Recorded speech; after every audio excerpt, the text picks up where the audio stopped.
আসসালামু আলাইকুম ওয়া রাহমাতুল্লাহি ওয়া বারাকাতুহু। টাইমস প্রতিবেদনটি আপনাদের সামনে তুলে ধরছি। এই মুহূর্তে ব্রেকিং নিউজে আছে মানব জমিন পত্রিকায়। দায়ী ব্যক্তিদের বিচার হওয়ার পরই আওয়ামী লীগকে নির্বাচনে স্বাগত জানানো হবে বলেছেন ডক্টর মোহাম্মদ ইউনূস। আওয়ামী লীগের নির্বাচনে আনা নিয়ে সরব আলোচনা। এর মধ্যে অন্তর্বর্তীকালীন সরকারের প্রধান উপদেষ্টা ডক্টর মোহাম্মদ ইউনূস দে হিন্দকে দেওয়া সাক্ষাৎকারে জানিয়েছেন, বিএনপি আগামী নির্বাচনে সব দলকে চায়, তবে তার চেয়ে তিনি আওয়ামী লীগের নির্বাচনে অংশ নেওয়া নিয়ে আরও পরিষ্কার জানিয়েছেন। ডক্টর মোহাম্মদ ইউনূস বলেছেন, হত্যা ও নির্যাতনের জন্য দায়ী ব্যক্তিদের জবাবদিহিতায় আওতায় আনার পর আওয়ামী লীগকে নির্বাচনে স্বাগত জানানো হবে। প্রিয় দর্শক, এই জায়গা থেকে এক চুল পরিমাণে সরার কোনো সুযোগ নাই।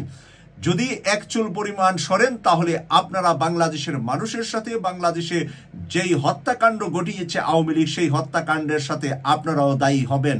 কারণ এই হত্যাকারীকে আপনারা কোনো না কোনোভাবে বাঁচানোর জন্যই আওয়ামী লীগকে নির্বাচনে আনতে হবে বলে এই ঘোষণা দিতে চাচ্ছেন।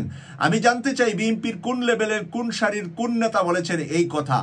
যেই কথা তারা বলা দরকার যে জনাব তারেক রহমান বাংলাদেশে আসবে, বাংলাদেশে এসে বাংলাদেশে নির্বাচন করবে, দল পরিচালনা করবে, আগামী জাতীয় সংসদে তারেক রহমান বলিষ্ঠ ভূমিকা পালন করবে, বা আগামী সংসদের তারেক রহমান প্রধানমন্ত্রী হবে। এই নিয়ে বিএনপির কেন কোনো আন্দোলন নাই, কোনো সংগ্রাম নাই, কোনো প্রতিবাদ নাই, প্রতিবাদের কোনো মিছিল নাই, মিটিং নাই, কোনো গোলটেবিল নাই? কেন তারেক রহমানকে নেওয়ার জন্য তারা চাচ্ছে না? তাহলে বর্তমান সময়ে বিএনপি যারা পরিচালনা করছে তারা কি আওয়ামী লীগের বি টিম কিনা, বা আওয়ামী লীগের প্রতিনিধিত্বই তারা বিএনপির ভিতরে করছে কিনা, এই সন্দেহ আরো বেড়ে গিয়েছে এই বক্তব্যের মাঝে। আমি চাই যে আপনারা যারা তরুণ, বাংলাদেশে যারা কখনো তারেক রহমানকে দেখেন নাই, যাদের বয়স 30 তাদের নিচে আছে, যারা ভোটার হয়েছেন 18 বছর বয়সে, এখন বয়স 30-12 বছর যাবত আপনারা ভোটার, কিন্তু আপনারা ভোটও দিতে পারেন নাই, তারেক রহমানকেও দেখেন নাই। তাই তাদের জন্য যারা তারা এখন বিএনপি করছেন, ছাত্রদল করছেন বা যুবদল করছেন, আপনাদের কাছে আমার জানতে চাওয়া, আপনাদের নেতা তারেক রহমানকে লন্ডনে রেখে আপনারা আওয়ামী লীগকে নির্বাচনে এনে প্রতিদ্বন্দ্বিতা করে কাকে প্রধানমন্ত্রী বানাবেন? মির্জা ফখরুল ইসলাম আলমগীরকে প্রধানমন্ত্রী বানাবেন, যিনি হাফ ভারতীয় আর হাফ বাংলাদেশি, যার পরিচয়ের ভিতরে ভারত আর বাংলাদেশের মিক্স রয়েছে, যিনি বারবারই কথা বলে থাকেন ভারতের পক্ষে যা বা আওয়ামী লীগের পক্ষে যা, এমন কথাগুলা, আর সেই মহাসচিবকে আপনারা প্রধানমন্ত্রী বানাবেন? বাংলাদেশে হাসিনাকে তাড়িয়ে আমার মায়ের যে 1,500 সন্তানকে হত্যা করেছেন, এর কি লাভ হবে? কি লাভ আপনারা গড়ে আনতে পেরেছেন আর পারবেন যদি আওয়ামী লীগকে নির্বাচনে এনে আপনারা নির্বাচন করতে চান? ডক্টর মোহাম্মদ ইউনূস স্যার পরিষ্কার কথা বলেছেন, যারা খুন আর গুমের সাথে জড়িত তাদের বিচার হওয়ার আগে আওয়ামী লীগকে নির্বাচনে আনার প্রশ্নই ওঠে না। আমরা সেই প্রশ্নের ভিতরেই থাকতে চাই। যারা আওয়ামী লীগকে আনতে চান তাদেরকে চিহ্নিত করুন। আওয়ামী লীগকে নিয়ে নির্বাচন করার স্বপ্ন যারা দেখে তাদেরকে আপনাদের দল থেকে চিহ্নিত করুন।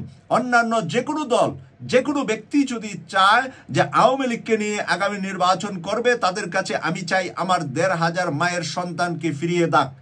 আগে আশুলিয়াতে যে আগুনে পুড়িয়ে আমার সন্তানকে মেরেছে, ওই সন্তানদেরকে তার মায়ের কাছে ফেরত দেওয়া হোক।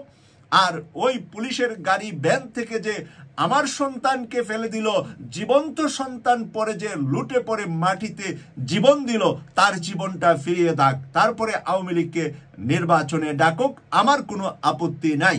প্রিয় দর্শক, ডক্টর মোহাম্মদ ইউনূস স্যারের এই কথার বাইরে যাওয়ার কোনো সুযোগ বাংলাদেশের কোনো মানুষের নাই।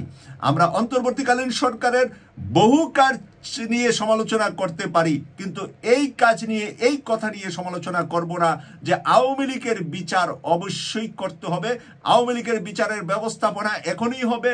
ট্রাইব্যুনাল রেডি আছে, অলরেডি তাদের ট্রায়াল শুরু হয়ে গিয়েছে। আমরা কুকুরের মতো, জানোয়ারের মতো তাদেরকে দলে দলে ট্রাইব্যুনালে ঢুকিয়েছি এবং বের করেছি। আমরা 2 দিন আগে ট্রাইব্যুনালে তাদেরকে নিতে পেরেছি। প্রিয় দর্শক, তাদের একটা সুরাহা, তাদের একটা বিচার কার্যক্রম করে আমরা নির্বাচনে যাব। নির্বাচন পরিচালনার জন্য নির্বাচন কমিশন সম্পূর্ণভাবে গঠন হয়েছে। আমাদের আর কোনো নির্বাচনে কোনো সমস্যা নাই। সমস্যা নির্বাচন কমিশন দেখবে কিভাবে কোন পদ্ধতিতে নির্বাচন করা লাগবে। নির্বাচন করতে গিয়ে ভোটার লিস্ট থেকে শুরু করে যেই দায়িত্ব আছে নির্বাচন কমিশনের, সেই দায়িত্ব নির্বাচন কমিশন পালন করবে। সারা দেশব্যাপী নির্বাচন কমিশনের সঠিক লোকগুলাকে নির্বাচিত করবে, সঠিক লোকগুলাকে দায়িত্ব দিবে। আওয়ামী লীগের পেতাত্তা ওই নির্বাচন কমিশনার সারা বাংলাদেশে রেখে আপনি নির্বাচন করে কয়টা ভোট পাবেন, আর ভোট পেলেও ফলাফল আপনার পক্ষে আসবে নাকি অন্য কারো পক্ষে চলে যাবে, সেই বিষয়টার কতটুকু নিশ্চয়তা আছে মির্জা ফখরুল ইসলাম আলমগীরের হাতে। আমি মনে করি বাংলাদেশের চতুর্দিকে, আমি বাংলাদেশ ঘুরে এসেছি, 24 ঘন্টা আগে এসেছি বাংলাদেশ থেকে, তাই বাংলাদেশের চতুর্দিকে আওয়ামী লীগের হায়ানারা রিক্সা ভ্যানে সব জায়গায় তারা ঢুকে আছে। ভিক্ষুক লীগে খুঁজতে গেলেও পাবেন আওয়ামী লীগ, আপনারা পায়খানা লীগে খুঁজতে গেলেও পাবেন আওয়ামী লীগ, টয়লেট পরিষ্কার খুঁজতে গেলেও পাবেন আওয়ামী লীগ। তাই সব জায়গায় আওয়ামী লীগ বসে আছে, তারা গাপটি মেরে বসে আছে আপনাদের মাঝে, সুযোগ পেলেই ছবল দিবে আপনাদেরকে। তাই ডক্টর মোহাম্মদ ইউনূস স্যার যে কথাটা বলেছে, সেই কথাটাকে বাস্তবায়নের লক্ষ্যে এগিয়ে যাবে বাংলাদেশের সকল রাজনৈতিক দলের নেতাকর্মীরা। কেউ আওয়ামী লীগকে বাঁচানোর কথা, আওয়ামী লীগের পক্ষে যে বলবে তার বিপক্ষেই আমরা কথা বলবো।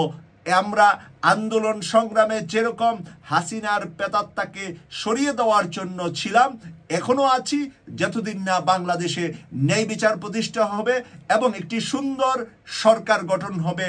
এবং সুন্দর সরকার গঠন হওয়ার পরেও আমাদের জবান বন্ধ হবে না। আমরা বিরোধী দলের ভূমিকায় অবশ্যই অনলাইন সোশ্যাল মিডিয়া থেকে শুরু করে সব জায়গায় কথা বলবো। এই প্রত্যাশা রেখে এই বিষয়ে আজকের মতো বিদায় নিচ্ছি। আমি সৈয়দ মাসুক, লন্ডন থেকে। আল্লাহ হাফেজ।